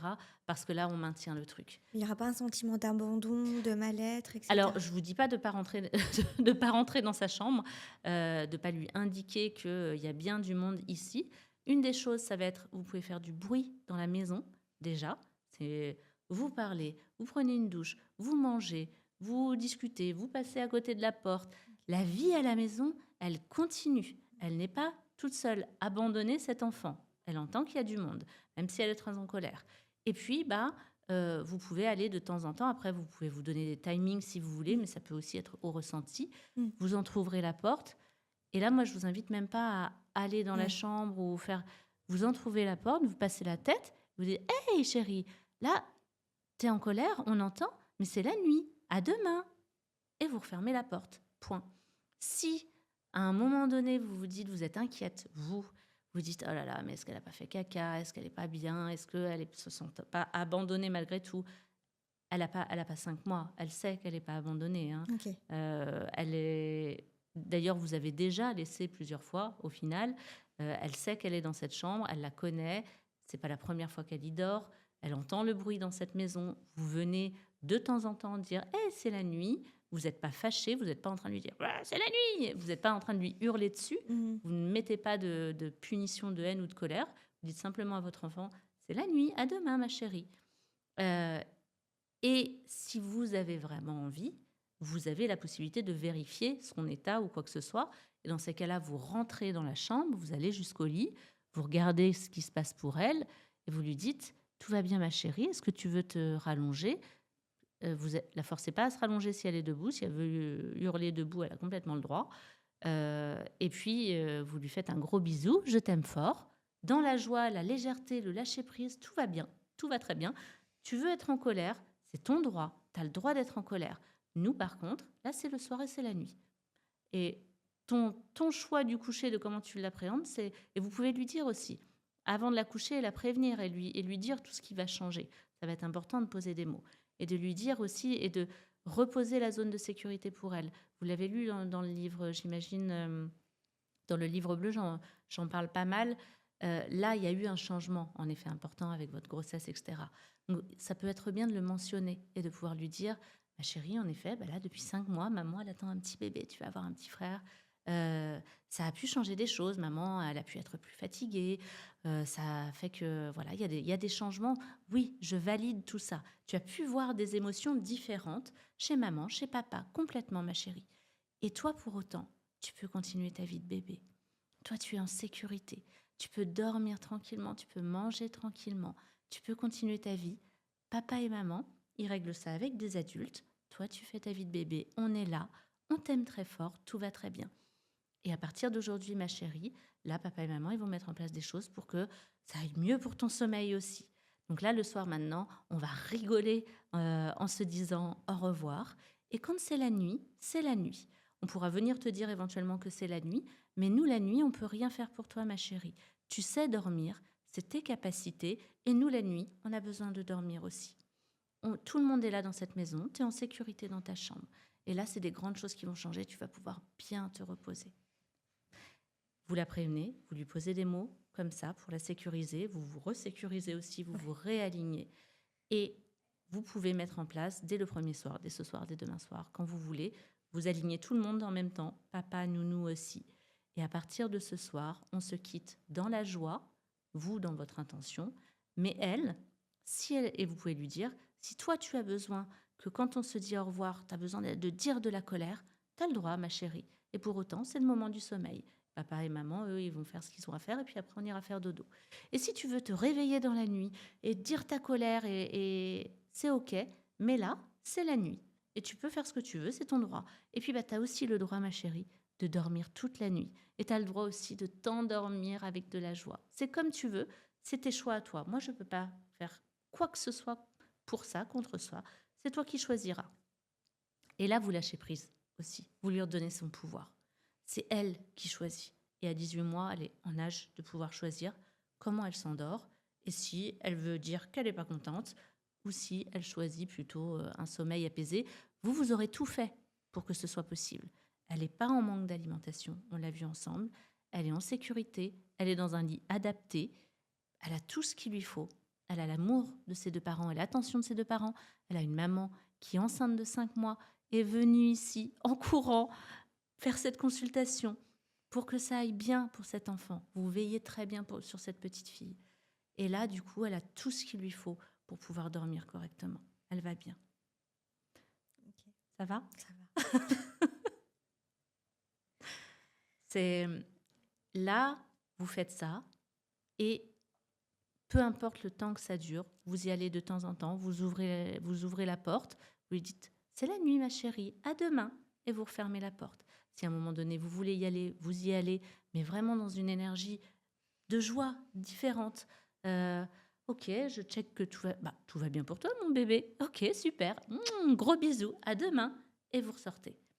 On n'y reste pas pendant des heures. Enfin, est-ce que tu veux Non, parce que ça alimente là, maintenant, avec elle. Pas du tout comme un petit de 5 mois. Ne faites pas ça avec votre petit bébé à venir.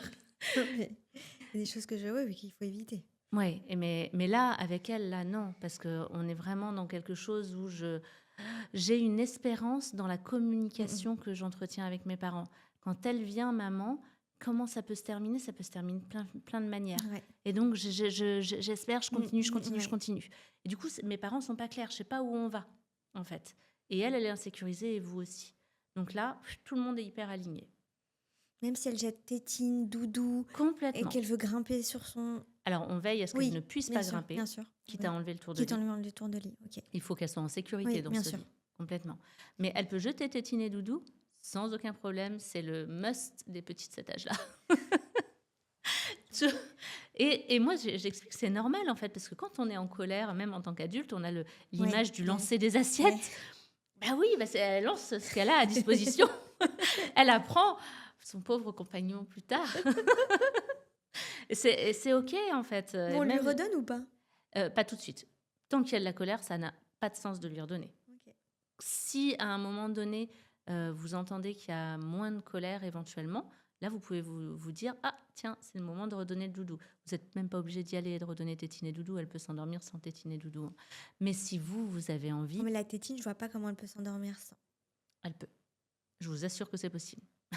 Ce sera un peu plus long parce que ça fait partie de ces stratégies de sommeil. Ça va rallonger. Mais c'est possible. Okay. Et par contre, si vous avez envie, vous pouvez aller redonner tétine et doudou, mais pas pendant sa colère. D'accord. Quand elle est en train de s'apaiser, au risque de la réveiller ou de réenclencher la colère. Mais c'est un choix. Et si ça réenclenche la colère, c'est OK. Peut-être qu'elle va aller rejeter du coup et repartir pour un tour. C'est OK. Il n'y a pas de problème. Et après, c'est vous qui allez décider. Et on fait attention à surtout pas rentrer. Et j'ai accompagné une famille il n'y a pas longtemps dans ce truc de je re-rentre pour redonner tétine et doudou. Et il a fallu, malgré le fait que je les accompagne, c'était tellement ancré pour eux qu'ils n'arriveraient pas à s'endormir sans tétine et doudou. Il a fallu 1 mois. Et avec multiples réveils où vraiment tout le truc autour du doudou et de la tétine prenait une ampleur pas possible pour qu'un soir le papa m'écoute et ne retourne pas donner la tétine et le doudou et qu'il voit que son fils est capable de s'endormir sans, qu'il fasse toute sa nuit et que derrière, le lendemain, il n'a plus jeté la tétine et le doudou. Et il a bien réussi à s'endormir sans sa tétine et son doudou et à passer toute la nuit. Et là, tout le monde s'est apaisé. Et il n'y a plus d'histoire de tétine. Le petit a retenté quand même 1 ou 2 nuits plus tard. Mais là, les parents, ils étaient au clair sur le sujet. Attention à ce truc du jeter. Si jette des assiettes, où c'est doudou et tétine, il ne faut pas que ça soit un jeu. Parce que sinon, c'est Disneyland à nouveau, en fait. Je mets une pièce dans la machine remarche. La machine revient et elle me redonne. Super, je relance. Et c'est reparti. On lui donne quand même au moment de l'endormissement ? Oui, complètement. Okay. Et après, elle va faire ses choix. Okay. Pareil, vous lui dites la même chose. Mais elle ne fera pas le choix de toujours être en crise. C'est pas possible, ça n'existe pas. Non. Sauf si on est passé à côté de quelque chose. Je checkerai encore plus de choses avec vous. Mais là, de ce que j'entends, non. Okay. Parce qu'en plus, il y a eu déjà un process d'accompagnement. Ouais. Elle s'est déjà apaisée. Donc moi, il n'y a rien de pathologique dans ce qui se passe là. Okay. Là, il y a eu un nouveau changement avec la reprise de la crèche. Ouais. Rebelote. Ouais. Et en plus de ça, il y avait quand même un accompagnement ultra proximal avec Disneyland qui pouvait facilement relancer la machine pour le coup. Et c'était relativement sensible avec les vacances, etc. Ouais. Le retour des vacances, le nombre de familles qui repartent là-dedans, au retour des vacances, c'est hyper classique. Là, pour moi, il y a vraiment quelque chose d'assez classique malgré tout, mais qui nécessite du soutien parce que ça fait 18 mois, en fait, que c'est difficile. Ça n'empêche... C'est pas parce que c'est classique que c'est pas un cauchemar, en fait. Que c'est pas hyper dur pour les parents d'être cohérents. Et là, il faut faire un pacte tous les trois. C'est ça. Et s'ils me voient, si vous leur montrez la consultation, faites un pacte tous les trois, une vraie prise de décision, quitte à vous mettre, vous, des tableaux de motivation. On donne des tableaux de motivation aux enfants. Mettez-vous à vous des tableaux de motivation avec « Ah tiens, j'ai gagné ça, j'ai des petites gommettes ». C'est complètement OK. Vous pouvez vous faire ça avec une petite liste de « J'ai envie de craquer », comme les personnes qui font des régimes, « J'ai envie de craquer ». Dans ces cas-là, quelles sont mes petites options de non-craquage pour tenir le coup? Grâce à quoi? J'ai envie de craquer, ok, je passe le relais à papa. J'ai envie de craquer, papa passe le relais à nounou ou pas, je sais pas. J'ai envie de craquer, je vais me balader. C'est important d'avoir ça. Comment vous vous sentez là? C'est la même chose pour la nuit, avant qu'on termine. Même chose la nuit. Les réveils de 2 heures en insomnie comme ça, quand c'est des longs réveils, elle aurait un besoin de biberon, elle boirait son biberon, elle redormirait dans les 5 minutes. Ce serait un biberon, ce serait uniquement alimentaire. Déjà, ça se verrait sur ses courbes, mais elle le boirait et redodo. Non, c'est pas ça. Les longs réveils comme ça, surtout chez les enfants de cet âge-là, c'est... je cherche l'interaction. Ouais, et puis en fait, à 2 heures du matin, elle a fait déjà toutes ces longues phases de sommeil profond. Donc, elle a un sentiment, là où vous, par contre, c'est le moment de les faire, elle a un sentiment de « j'ai nettoyé toute l'adénosine dans mon cerveau, je suis pompée là, je suis prête. » C'est ça, hein.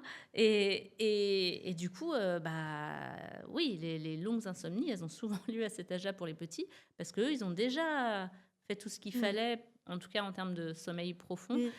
Elle n'a pas fait suffisamment de sommeil paradoxal, par contre. C'est ça. Et ça, c'est problématique. Et du coup, c'est normal qu'à 2 heures, elle soit capable de tenir jusqu'à 5 heures, surtout si papa et maman sont dans la chambre. Quel bonheur. Même si ce n'est pas une communication top, j'appuie sur le bouton, ça marche et ça réagit. Donc là, au réveil de 2 heures, un check pour depuis la porte et vous n'allez pas jusqu'au lit. Et là, vous évitez vraiment. Alors, si vous êtes anxieux parce que peut-être qu'il s'est passé quelque chose dans la nuit, qu'elle n'a pas de la fièvre ou autre, vous allez un check rapide jusqu'au lit, mais rien de plus. Plus à 2 heures du matin, au milieu de la nuit, vous ferez des gros espacements dans votre présence, mieux ce sera pour elle. Parce que sinon, ça la maintient en éveil, clairement. Et puis là, elle vous fait un temps d'éveil, en fait. Ah oui, clairement. Clairement. Et sauf que vous dormez, et elle aussi, normalement, elle dort. Et ça maintient son temps d'éveil, c'est-à-dire que ça s'entretient dans son corps. Et son corps la réveille, elle est habituée à se réveiller à 2 heures, et ça peut la maintenir jusqu'à 5 heures. Et ça peut être compliqué pour elle de se rendormir, voire même de se rendormir jusqu'au matin. Or, plus par contre, vous allez la laisser exprimer une bonne grosse colère à 2 heures du matin, plus elle sera en capacité de se rendormir, justement. Si elle n'a pas la possibilité de bien extérioriser au milieu de la nuit, là, elle peut tenir jusqu'au matin. Ce qu'elle vous fait de temps en temps, d'ailleurs. Donc, et si elle se réveille à 5 heures du matin, pareil? Ah oui, pareil. Non, 5 heures, c'est la nuit. Non, 5 heures, c'est la nuit et vous y allez encore moins. Et idéalement, là, jusqu'à ce qu'elle se rendorme. Là, c'est vraiment important, jusqu'à ce qu'elle s'endorme. Plus elle fait l'expérience de se réveiller dans la nuit sans jamais se rendormir et finir par être levée, plus ça entretient des réveils comme ça. Donc là, si vous pouvez faire que tant qu'elle ne s'est pas rendormie, elle n'est pas levée, suivant les horaires à laquelle vous êtes obligé à un moment donné, sauf si la nounou peut prendre le relais ou autre, mais il faut qu'elle se rendorme. Ça, c'est vraiment top. Et ça, du coup, si vous faites tout ça de manière très cohérente, je veux dire, dans 3-4 jours, C'est vrai. c'est un autre monde. Il n'y a pas de raison, par contre, que ça dure un mois. C'est pas comme ça que ça se passe. Mais vous dites jusqu'à qu'elle se rendorme, mais par exemple de 5 heures à 6 heures, si elle s'est pas rendormie, et puis 6 heures, bah, c'est son horloge interne Ouais, qui mais dit... non, là, par contre, non. D'accord. Jusqu'à ce qu'elle se rendorme, complètement. Et là, si de 5 à 6, elle a braillé, Ouais. elle va finir par se rendormir. Ok. Elle s'est donné suffisamment de D'accord. fatigue et puis elle manque de sommeil de toute façon, donc elle se rendormira. D'accord. Par contre, quand elle se rendort, vous la laissez pas dormir longtemps. Si elle se rendort à 6 heures, 6h30, vous pouvez la laisser dormir jusqu'à 7 heures parce que ça nous aide à faire son décalage. C'est pas plus mal. Si par contre, elle se rendort à 7 heures, 10 minutes plus tard, vous allez la réveiller. 10-5 minutes plus tard. Ça va être un peu désagréable pour elle, justement. Mais là, on remet en place la fonction sommeil et vous, la fonction cadre. C'est-à-dire, bah ouais, dormir, c'est quand même agréable. Là, t'es fatiguée quand je te réveille. Ok. Eh bah, tu pouvais dormir tout l'autre temps. D'accord. Profites-en. Quand tu peux dormir, Quand tu dors, ma belle. Parce que par contre, c'est pas OK de dormir en dehors des horaires. D'accord. Et on recadre. Et moi, de toute façon, je vais vous suivre sur les prochains jours pour justement éviter les décalages. Parce que si elle se rendort, même que si vous la réveillez à 7 heures, du coup, on n'est plus sur un coucher à 6 heures le soir même. Il faudra décaler Bien sûr. à 19 heures. Et ça nous fera un décalage. Ok. Juste une dernière chose, comment est-ce que vous vous sentez là, à la fin de cette consultation? Heureuse d'avoir des clés en main, OK. même un peu stressée quand même un peu. Ouais. De devoir gérer ses pleurs, ses crises, même si c'est le quotidien, mais de devoir rester ferme. Je sais que parfois c'est ce qui me fait défaut. Ouais. Mais je me sens plus forte et je sens que vous êtes derrière moi, donc ça m'encourage à aller dans Ouais. le bon sens. Est-ce que ça vous correspond, ce que j'ai proposé? Oui, oui. Que c'est important? Oui. Ouais. Oui. Ok. Oui, non, je suis très contente. Il fallait juste Super. qu'on me recadre et que juste j'élimine ces problèmes alimentaires. Je voulais pas Et passer à côté. tous les doutes qui viennent, et c'est normal parce qu'on pioche, Ouais, on pioche partout. partout. Bah oui, Mm. c'est normal. Et là, pour moi, avec Yaeli, ça va aller mieux. Dans une semaine, on parlera déjà d'autre chose. Ok, j'espère. Ce ne sera pas forcément complètement tout apaisé, mais ce sera plus la même chose que maintenant. Ok. Il doit y avoir de l'amélioration quand on met en place des choses. Et il n'y a aucune raison qu'un enfant hurle comme ça pendant des semaines. Non.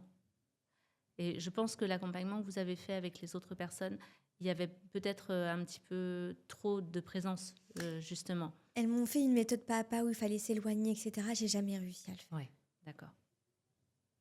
Et oui. Et donc, du coup, c'est pour ça qu'il y a eu des pleurs pendant longtemps. Ouais.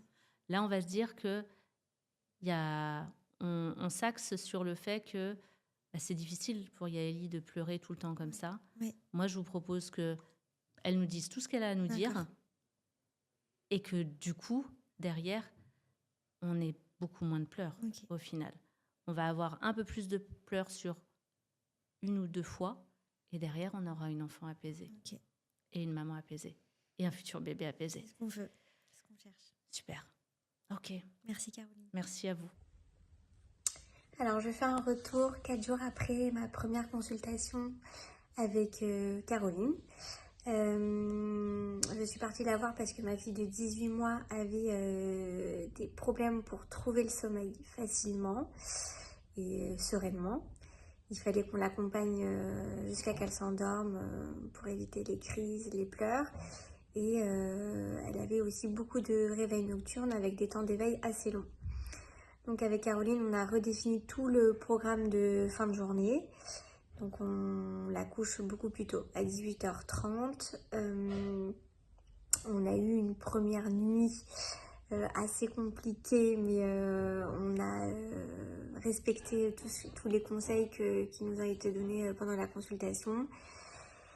Et la deuxième nuit a été un tout petit peu plus facile. Et puis, troisième et quatrième nuit, parfait. Ma fille dort de 18h30 à 6h15.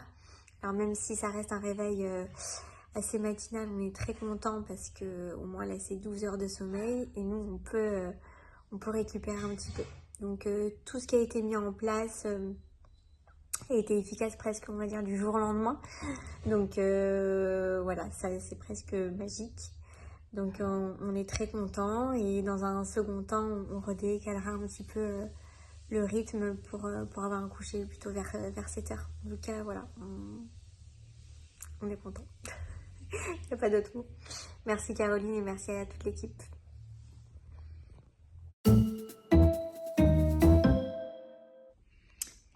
Deuxième vidéo après une deuxième consultation avec Caroline. Alors la première, elle était pour résoudre des réveils nocturnes qui étaient interminables et des réveils matinaux. Les choses se sont mises en place petit à petit mais assez rapidement. Mais sur la longueur, on a connu quelques petites régressions, pas bien méchantes. Mais c'était les réveils matinaux qu'on n'arrivait pas à résoudre. Donc pour anticiper le changement d'horaire et éviter des réveils à 5 h du matin, j'ai demandé une deuxième consultation. Et donc Caroline nous a fait un nouveau programme en décalant franchement toutes ces heures de repas, de sieste et de coucher. La semaine a été un petit peu compliquée, ça tirait un tout petit peu la semaine de transition. Puis finalement, on est arrivé à la nuit du changement d'heure avec une super nuit de 13 heures. Et depuis, ça doit faire presque 2 semaines ou peut-être 3. On a des nuits de 19h15, 19h30 à 7h30 du matin. Voilà, sans aucun réveil. Et avec un réveil le matin super. Donc on a des nuits complètes. Donc on est super heureux. C'est presque magique. Et on a eu quand même une petite consultation avec la nutritionniste à côté pour essayer de résoudre ces problèmes d'oralité. Donc ça prend un tout petit peu plus de temps. Il y a des petites choses qui se sont améliorées. En tout cas, on a écarté tout problème alimentaire dans ces réveils. Donc ça suit son cours de son côté gentiment. Donc on a été super aidés à 2 niveaux. Aujourd'hui on dort, elle dort, donc on est des parents heureux. Merci pour tout en tout cas.